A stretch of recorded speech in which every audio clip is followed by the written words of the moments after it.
Yung spike protein, alam naman natin is a laboratory made yan. So, consider it as a foreign particles.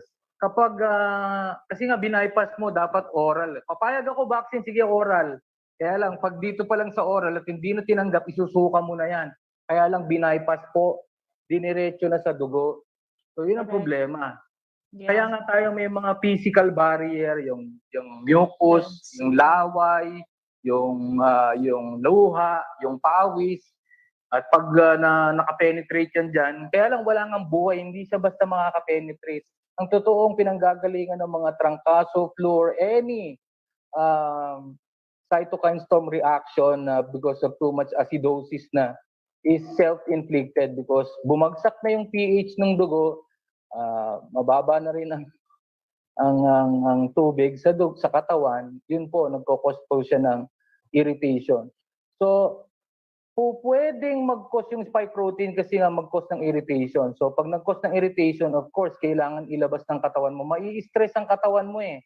Kapag meron kang foreign particles, katulad nung nakaraan, nung nag-lecture ako, sino ba yun? Si Kenneth ba yun? No? Kenneth, natandaan ko yun eh.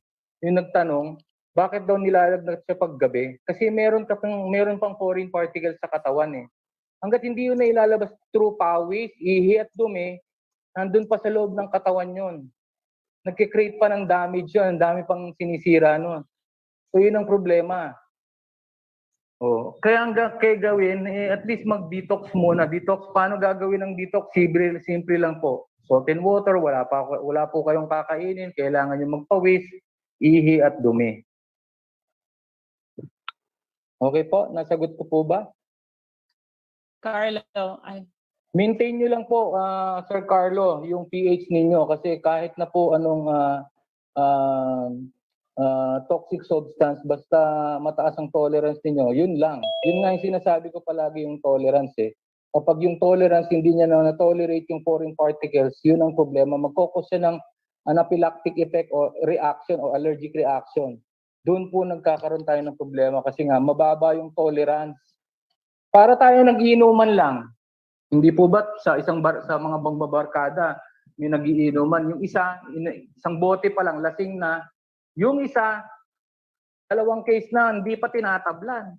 So, ibig sabihin, mataas ang tolerance na sa acidity and toxicity. Ganun din ang simple analogy ng mga binakunahan or any pagkain na pinasok mo na nagpo-promote ng acidity and toxicity that promotes irritation. Ganun lang po kasimple ang immunology. Na-irritate, kaya nga nagpo-produce ng mucus ng sipon or mucus, thick mucus, para i-defend, para hindi makapasok. Kaya nga kung virus na yan, non-living things po yan, hindi yun basta dadami.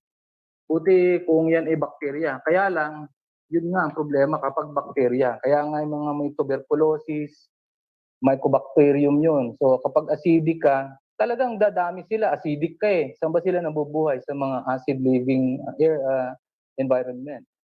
So may mga ganon. So ang dapat lang gawin, ibalik yung pH. Yun lang po ang sikreto sa katawan ha.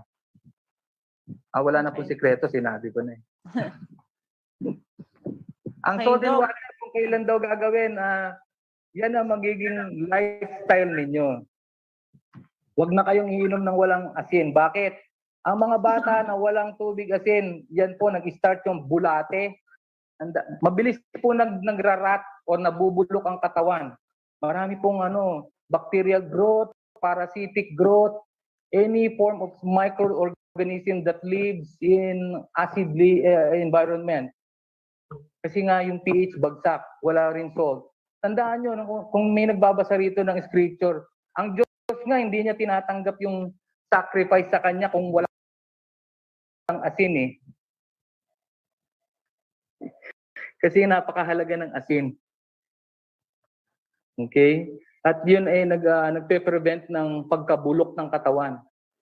Napakahalaga ng asin. Huwag kayong matakot sa kidney stone. Galing, po yung animal protein po yan. Kaya tigilan niyo muna yung karne. Okay? Yun muna. Yun po ang totoong nagiging cause niyan. Animal protein kasi merong byproduct yan ng oxalate.